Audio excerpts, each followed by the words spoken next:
नमस्कार, स्वागत है आपका संसद टीवी पर। मैं हूं मनोज वर्मा और आप देख रहे हैं हमारा खास कार्यक्रम मुद्दा आपका। आज हम बात करेंगे प्रोफेसर ऑफ प्रैक्टिस की। यूनिवर्सिटी ग्रांट्स कमीशन ने प्रोफेसर ऑफ प्रैक्टिस प्रस्ताव को हरी झंडी दिखा दी है। इसके तहत university and higher education institution जल्द ही एक नई कैटेगरी के तहत फैकल्टी मेंबर्स को भर्ती कर सकेंगे।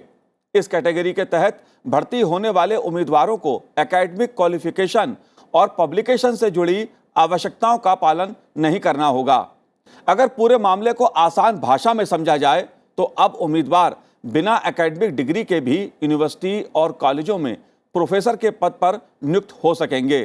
इस निर्णय से शिक्षा क्षेत्र को क्या फायदा होगा?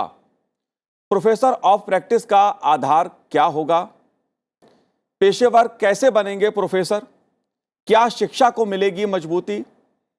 क्या उच्च शिक्षा की गुणवत्ता होगी कमजोर? काम का अनुभव प्रोफेसर बनाएगा? शिक्षा क्षेत्र को क्या फायदा होगा? इन्हीं सवालों के साथ प्रोफेसर ऑफ प्रैक्टिस की नीति को समझने की कोशिश करेंगे। खास मेहमान हमारे साथ जुड़े हुए हैं। पीएचडी सीसीआई के महासचिव सौरभ सान्याल जी हमारे साथ जुड़े हैं। सौरभ जी, आपका बहुत बहुत स्वागत है संसद टीवी पर। साथ ही गुजरात टेक्निकल यूनिवर्सिटी के वीसी प्रोफेसर नवीन शेठ जी हमारे साथ जुड़े हैं। नवीन जी, आपका भी स्वागत है। और हम बात करेंगे यूजीसी के अध्यक्ष प्रोफेसर एम जगदीश कुमार जी से। जगदीश जी, आपका बहुत बहुत स्वागत है और शुरुआत मैं आप ही से ही करूंगा। जगदीश जी, एक तरह से अच्छी खबर है उन लोगों के लिए जो प्रोफेसर बनना चाहते हैं। आप कैसे देखते हैं और ये फैसला क्यों लेना पड़ा इसको? देखिए, इसके मुख्य कारण ये है कि हम प्रोफेशनल एक्सपर्टीज जो है हमारा कंट्री में, इसको हम यूनिवर्सिटी कैंपसेस में लाने के लिए ये प्रोफेसर ऑफ प्रैक्टिस पोजीशन को अप्रूव किया यूजीसी ने। और इससे क्या होगा, हमारा स्टूडेंट्स को जो रियल वर्ल्ड प्रैक्टिसेस जो है, वो एक्सपीरियंसेस जो है, इसका एक्सपोजर मिलेगा जी। नहीं तो क्या हो रहा है हमारा इंस्टीट्यूशंस में, हम सिर्फ इन आइसोलेशन हम बुक्स से पढ़ रहे हैं। एक्सपीरियंशियल लर्निंग जो है, इसको हम हमारा क्लासरूम्स में लाना चाहिए। तो हम जो एक्सपर्टीज जो है हमारा कंट्री में, इनको लाना है यूनिवर्सिटीज में। इससे फायदा क्या होगा, हमारा स्टूडेंट्स के ये मेंटरशिप जो मिलेगा ये प्रोफेशनल एक्सपर्ट से, इनका वर्ल्ड व्यू चेंज हो जाएगा। इनका एजुकेशन जो यूनिवर्सिटी में मिला, इसको कैसा हम सोसाइटी से जोड़ना जी। और सोसाइटी का प्रॉब्लम्स को कैसा सॉल्व करना, इसके बारे में इनको अवेयरनेस बढ़ जाएगा।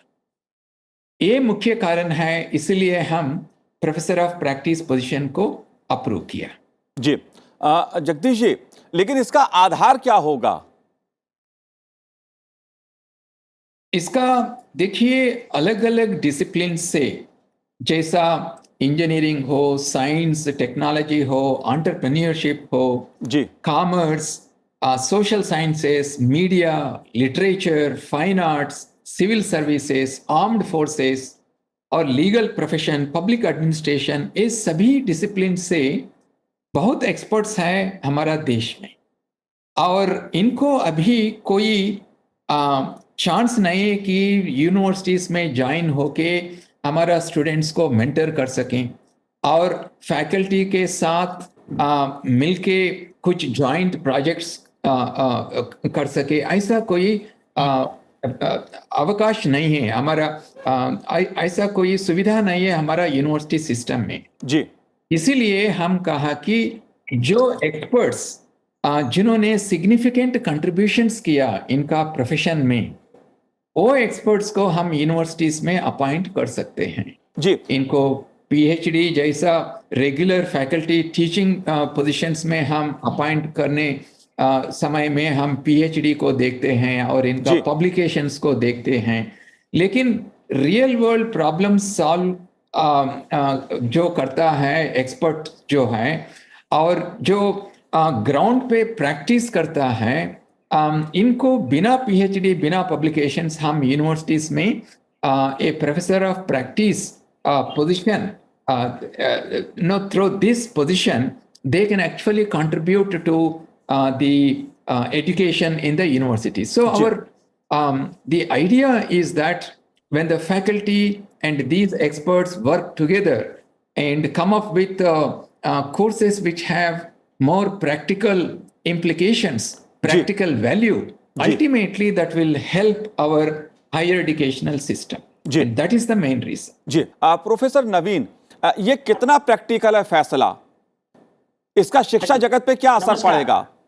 सबसे पहले तो मैं यूजीसी चेयरमैन को अभिनंदन देता हूं कि इस प्रकार का जो एनईपी का लेटर एंड स्पिरिट में जो इम्प्लीमेंटेशन करना है, उसके इस प्रकार का एक प्रावधान अभी सर्कुलेट किया है, स्टेक होल्डर से सब फीडबैक मंगवाया है। ये जो प्रोग्राम है हमारे देश में, इस प्रकार के बहुत से एक्सपीरियंस पर्सन है, लेकिन उसके पास इस प्रकार की कोई फॉर्मल डिग्री नहीं होते हुए हमारे देश के विकास में, एजुकेशन में उनका कंट्रीब्यूशन नहीं रहता है जी। तो जरूर जिसके पास इस प्रकार का अनुभव है, 15 साल से ज्यादा जो बताया है, तो वो अनुभव के आधार पर उनका सिलेक्शन होगा, उनकी एक्सपर्टाइज के आधार पर, और कमेटी उस पर सिलेक्शन करेगी। मुझे बराबर याद है कि गुजरात में जब अर्थक्वेक आया कच्छ में, तो जो मकान आधुनिक तरीके से बने थे पूरे गांव में सब ध्वंस हो गए, लेकिन जो कच्छ के ट्रेडिशनल वे से जो मकान बने थे, वो मकान को कुछ नहीं हुआ था। हमारे उस वक्त के मुख्यमंत्री श्री, अभी के हमारे ऑनरेबल प्राइम मिनिस्टर जी, उन्होंने भी वो जब विजिट किया था कच्छ का, तो ये देखा था और और अनुभव शेयर किया था। तो इस प्रकार के बहुत प्रकार की ट्रेडिशनल नॉलेज, एक्सपीरियंस नॉलेज वाले पर्सन है, लेकिन अब तक ये सिस्टम में नहीं आ सकते थे। अभी इस प्रावधान फाइनल हो जाने के बाद इस प्रकार के एक्सपर्टाइज का लाभ हमारी सोसाइटी को मिलेगा, विश्वविद्यालयों को मिलेगा और अंततोगत्वा हमारे स्टूडेंट्स को मिलेगा जी, ऐसा मुझे लगता है जी। लेकिन जगदीश जी, एक सवाल उठाया जा रहा है, कुछ लोग ये सवाल भी उठा रहे हैं कि अगर आप पीएचडी या कुछ इस प्रकार की उच्च शिक्षा प्राप्त लोगों के समांतर इस आधार पे लोगों को प्रोफेसर बनाएंगे, तो इसका प्रैक्टिकली कितना असर पड़ेगा शिक्षा पर? देखिए, मान लीजिए एक एक्सपर्ट है, कोंकण रेलवेज को बिल्ड किया जी, नहीं तो दूसरा एक्सपर्ट है, एक बहुत बड़ा डिप्लोमेट है। ऐसी आदमी, ऐसी एक्सपर्ट्स हमारा यूनिवर्सिटीज में आके हमारा स्टूडेंट्स को मेंटर करे तो इनका अनुभव अलग होगा। So what I think that this kind of cross cultural interaction, I say cross cultural because universities में एक कल्चर होता है, लेकिन फील्ड में अलग कल्चर होता है जी। इसमें कैसा ह्यूमन रिसोर्स मैनेजमेंट को कैसा देखना, और इंजीनियरिंग डिजाइन कैसा करना, और कुछ प्रॉब्लम्स सडनली आए तो इसको कैसा हम हैंडल करना, अलग अलग प्रॉब्लम्स होता है फील्ड में। वो अनुभव हमको यूनिवर्सिटीज में नहीं मिलता है because we study only from the books. Now by bringing those experts who have real world experience into the universities, as I said in the beginning, the students' worldview will change. They will become more connected to the society, and that is the central idea. जी, लेकिन जगदीश जी, कोई न्यूनतम शिक्षा का आधार रखा जाएगा इसके लिए क्या? क्योंकि जैसा होता है कि पीएचडी में किसी एक खास विषय पर, किसी एक खास क्षेत्र में लोग पीएचडी करते हैं, फिर वो प्रोफेसर वगैरह के लिए अप्लाई करते थे या बनने की कोशिश करते थे या बनते थे। इसमें अगर शिक्षा का न्यूनतम स्तर नहीं होगा, उसको लेके भी सवाल उठेंगे। देखिए, there are many experts who don't have PhD ji, but they have contributed very significantly.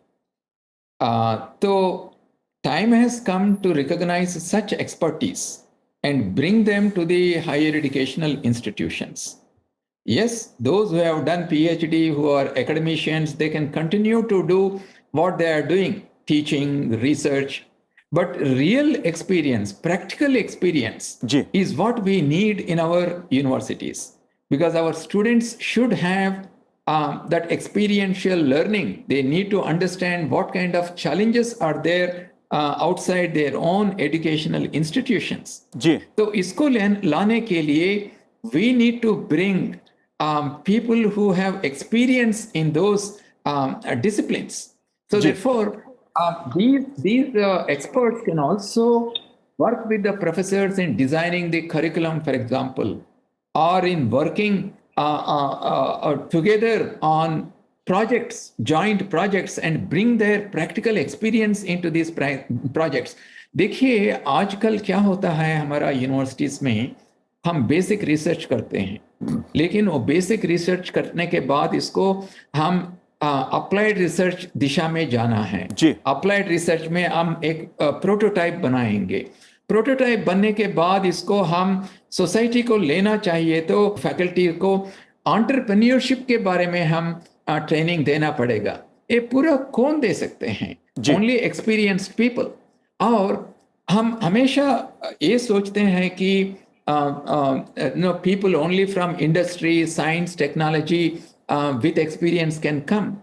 But however, national education policy also talks about exposing our students beyond their own boundary disciplines. जी. जैसा एक novelist है, एक novelist आके हमारा campus में 6 महीने रह के हमारा स्टूडेंट्स को मेंटरशिप करना.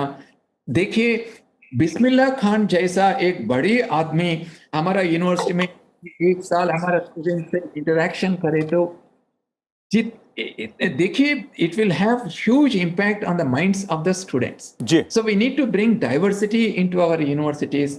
We need to bring people who have contributed immensely in their lives ji. without really worrying about whether they have formal educational qualifications. This ji. is extremely important. जी बिल्कुल.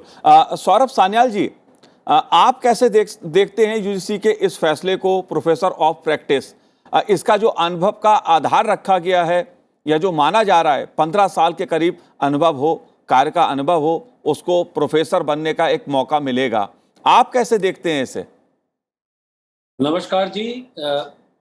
ये एक बहुत ही बड़ा वेलकम स्टेप है जो कि UGC ने अभी इसको मुकर्रर किया है और इसको एक क्लियरेंस दिया है. जी. ये हम लोग के टाइम पे जब हम लोग इंजीनियरिंग करते थे या हम यूनिवर्सिटीज़ में थे, तो एक सिस्टम होता था कि फाइनल ईयर और थर्ड ईयर में या प्री फाइनल ईयर में हम लोग एक वेकेशन ट्रेनिंग के लिए जाते थे. खास करके मैं इंजीनियर हूँ तो मैं बता सकता हूँ कि हम लोग कंपनीज के साथ, कंपनीज आती थी, हमारी कैंपस इंटरव्यू करती थी और हमें वेकेशन ट्रेनिंग के हिसाब से वो रिक्रूट करते थे. जी. वहाँ हम जाके 4 वीक्स का ट्रेनिंग या 6 वीक्स का या 8 वीक्स का ट्रेनिंग हम करते थे, which use to be a paid training. तो इससे हमको बहुत बड़ा इंटरेक्शन, बहुत अच्छा इंटरफेस मिलता था. एक कंपनी में, एक फैक्ट्री में जाके सही मानव में काम करना और उस कंपनी के ग्रोथ के लिए, उस कंपनी के किसी एक डिवीजन में उसका एक्सपीरियंस लेना, ये बहुत महत्वपूर्ण बात होती थी. डिफेंस में भी आप अगर देखेंगे तो जितने डिफेंस के इंस्टीट्यूशंस हैं, like college of military engineering Pune या नेशनल डिफेंस एकेडमी खड़गवासला या इंडियन मिलिट्री एकेडमी देहरादून, इन सब जगह आप देखेंगे जितने भी इंस्ट्रक्टर्स हैं वहाँ पे, they are all from the field. ये एक ड्यूटी होती है एक आर्मी ऑफिसर की या एक डिफेंस ऑफिसर की, कि वो जो फील्ड में काम करता है वो एक ना एक टेन्योर वो अपने इंस्टीट्यूशंस में पोस्टेड होता है और वहाँ पर अपना जो एक्सपीरियंस है वो शेयर करता है, अपने केस स्टडीज को, अपने वॉर के मेमोरीज को वो कैडेट्स के साथ शेयर करता है. और इससे जो एक ट्रेनिंग प्रदान होती है मिलिट्री कैडेट्स को या आर्मी डिफेंस के कैडेट्स को, उससे उनको बहुत बहुत अच्छा एक एक्सपीरियंस मिलता है before they join the armed forces. So this is a very good and a welcome step which the university Grants commission has done. इससे बहुत बड़ा फायदा होने वाला है.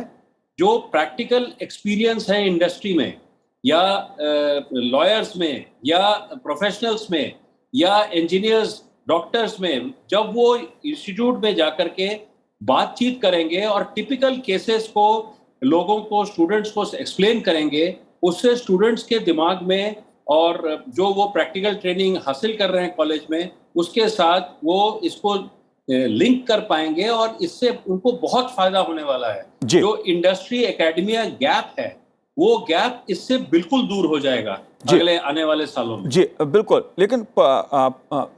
लेकिन इसके जो दूसरे पहलू हैं प्रोफेसर नवीन, जो ये बताते हैं कि उच्च शिक्षा की अगर मैं बात करूं कि जो लोग पीएचडी करते थे, नेट क्वालिफाई करके फिर प्रोफेसर बनने की कोशिश करते थे, उच्च शिक्षा का जो स्तर है वो कमजोर नहीं होगा इससे? लोग पीएचडी क्यों करेंगे फिर? उच्च शिक्षा हासिल क्यों करेंगे? आपका जी। लेकिन इधर जो यूजीसी ने जो ड्राफ्ट बनाया है जी, उसमें 10% लिमिटेशंस रखा है। ओके। कि all the professors they are not from the professor of practice, तो 90% तो वही रहने वाले हैं। केवल 10% के लिए अभी प्रोविजन किया है, उससे बहुत फायदा मिलने वाला है। जो पीएचडी नहीं होगा ऐसा कोई, मेरे हिसाब से तो कोई सवाल आने वाला नहीं है, क्योंकि ये तो एक्सपीरियंस अपने क्लासरूम में लाना है, उसके बच्चों को उसके साथ जोड़ना है, तो एक बहुत अच्छी बात है। उससे कोई प्रैक्टिस पीएचडी नहीं करेगा ऐसा नहीं है, क्योंकि बाकी जो एकेडमिक अपग्रेडेशन के लिए जो एकेडमिक में है वो तो अपने हिसाब से पब्लिकेशंस, रिसर्च, पोस्ट डॉक वो सब चालू ही रहेगा, इसमें कोई शंका रखने की कोई जरूरत नहीं है। और only this is now initially for the 10% only. जी। So I think there is no doubt about the worry for that. Okay? नमस्कार सर। जी। जगदीश जी, आप कैसे देखते हैं इस पहलू को? उच्च शिक्षा की जो गुणवत्ता कमजोर होने की बात कही जा रही है, एक वर्ग है जो इस बात को उठा रहा है, आप कैसे देखते हैं? ऐसा कुछ नहीं है जी। जो सैंक्शनड पोस्ट्स है यूनिवर्सिटी में, इसको कोई अफेक्ट नहीं होगा। जो रिजर्वेशन पॉलिसी है वो भी रहेगा जी। This is over and above the sanctioned post. Let us say in a educational institution there are 100 positions, sanctioned position. That means up to over and above this 100 you can appoint up to 10 professors of practice जी। लेकिन क्या होता है, a professors of practice they are not bound to any particular discipline. As I said, let's say there is an army general, he joins as a professor of practice, independent of whether it is electrical engineering students or social sciences students. His rich experience can provide a different perspective to the students. So therefore, it is not that the universities are going to appoint a large number of professors of practice. There will be fewer number of people who can interact with the students across the disciplines. So there is no worry that the standards in the universities will be affected because of the appointment of the professor of practice. But at the same time, I also want to emphasize that the people who are going to be appointed as professor of practice, these are persons of significant contributions. You should not always judge only by whether they have a PhD or whether they have some publications. What if he is a great entrepreneur, but he has BTech? He may be he might have left his BTech in third year, but now today he is a great entrepreneur. And if such people come into the university system, it will actually enrich the university educational system. जी बिल्कुल। जगदीश जी, क्या ये नई शिक्षा नीति का एक हम हिस्सा मान सकते हैं इसको, कि जिस तरह से नई शिक्षा नीति सामने आई और उसके चलते इस तरह के स्टेप लिए जा रहे हैं? This is in tune with the national education policy guidelines. Ji. If you want to make our students more creative and innovative, they should think beyond their boundary disciplines. And this is a great opportunity for them to interact with such experts and enlarge their own view of the world. So therefore, it's going to immensely benefit not only the institutions, but overall our country. Because when the students pass out from the institutions by being mentored by such eminent people, it's going to benefit our country too. जी। सौरभ जी, अगर overall मैं शिक्षा जगत की बात करूं तो इस फैसले का शिक्षा जगत पे क्या असर पड़ेगा? क्योंकि एक बहुत क्रांतिकारी ये फैसला है कि कार्य को अनुभव। देखिए, as we get more experts from different areas into the university system, this can provide an opportunity for our students to understand what are the challenges faced by our industry. And ये experts को बहुत networking भी होता है. These are well known people. जी। जब universities ने industries के साथ कुछ जॉइंट प्रोजेक्ट करना है तो ये नेटवर्किंग भी बहुत it will become very very useful. They can identify the right persons in the industry with whom the universities can collaborate. So as I can see, by bringing experts from different disciplines to the universities, it's going to improve the collaboration and the cooperative working between industry and the universities. जी। नवीन जी, अगर technical क्षेत्र की मैं बात करूं, उस दृष्टि से आप कैसे देखते हैं? क्योंकि खास तौर से टेक्निकल क्षेत्र में जो कार्य का जो अनुभव है उसको महत्व देना हमेशा से एक मांग रही है। हाँ जी, टेक्निकल फील्ड में भी आज जितने इस प्रकार की जो इंडस्ट्री है उसमें कई सालों से जिसको अनुभव है वो मॉडर्न जो इंजीनियरिंग करने के बाद जो कर सकता है इससे बहुत अच्छा काम करते हैं. तो इस प्रकार के अनुभवी लोगों की एक सीरीज है हमारे पास बल्क है, लेकिन आज हमारे विद्यार्थियों के लिए उनका अनुभव और वो नहीं आ सकता है इस स्ट्रीम में. तो डेफिनेटली इस प्रकार के प्रावधान से ऐसे एक्सपीरियंस जो वर्कर्स है जो इंडस्ट्री में काम करते हैं वेरी माइंडेडली वो देखते हैं और इतना अनुभव उनके पास है. मैंने एक कारीगर राजकोट में देखा था जो सोफिस्टिकेटेड इंस्ट्रूमेंट्स एक बार देख लिया तो वो खुद वो पढ़ा लिखा नहीं था, ऐसा फॉर्मल एजुकेशन नहीं था, फिर भी अच्छा इंस्ट्रूमेंट उसने बना लिया. जो 8 लाख का इंस्ट्रूमेंट था वो 2 लाख में हो गया with the same type of the qualities and everything. तो एक्सपीरियंस से ये सब हो सकता है. तो इस प्रकार से टेक्निकल एजुकेशन को भी मेरे हिसाब से तो सबसे ज्यादा फायदा होगा, क्योंकि इस प्रकार के टेक्निकल नॉलेज वाले भारत में बहुत लोग हैं. तो जो अभी हमारी हेरिटेज सिस्टम की वजह से वो आ नहीं सकते हैं, उनका अनुभव का लाभ हमारी बच्चों को नहीं मिलता है, तो जरूर इस प्रकार के प्रावधान से ये शुरू होगा. जी। जगदीश जी, जो प्राथमिक रूप से मैंने देखा है कि जो गाइडलाइंस उभर के सामने आई हैं कि उसमें 15 साल का एक एक्सपीरियंस का आधार रखा गया है, 4 साल के लिए प्रोफेसर के रूप में नियुक्ति होगी. इसके पीछे वजह क्या है? 4 साल और 15 साल का ही आधार क्यों? देखिए, फील्ड में सिग्निफिकेंट कंट्रीब्यूशन करने के लिए बहुत सालों भर हम काम करना पड़ता है, इसलिए हम 15 साल मिनिमम रखा है. और ये भी कहा है कि preferably at a senior level.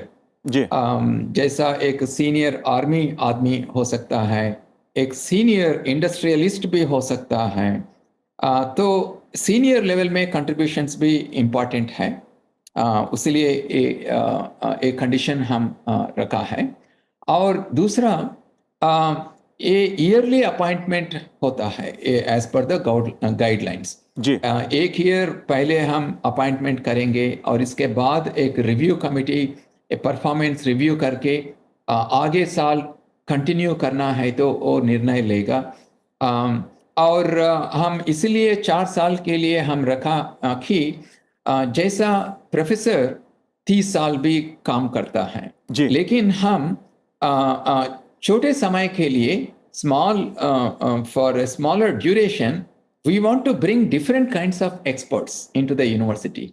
We don't want to appoint the same expert for a long duration. And that's the reason why we have kept it for short duration, because we have a lot of expertise in the country in various disciplines. And if it is a shorter duration, then we will have the opportunity to bring diverse experiences into our educational institutions. जी, जाहिर सी बात है कि उच्च शिक्षा के साथ साथ अगर पेशेवर लोग भी शिक्षा के क्षेत्र में आएंगे और कार्य का जो अनुभव है उसको भी प्राथमिकता मिलेगी। जाहिर तौर पर जो प्रोफेसर हैं उनको भी एक महत्व मिलेगा और इससे शिक्षा को भी फायदा होगा, स्टूडेंट्स को भी फायदा होगा। जाहिर तौर पर एक बहुत बड़ा फैसला है यूजीसी का। आप तीनों ने संसद टीवी से बात की, आपका बहुत बहुत शुक्रिया, बहुत बहुत धन्यवाद हमसे बात करने के लिए। तो आज हमारे इस कार्यक्रम में इतना ही, मुझे दीजिए आज्ञा, नमस्कार।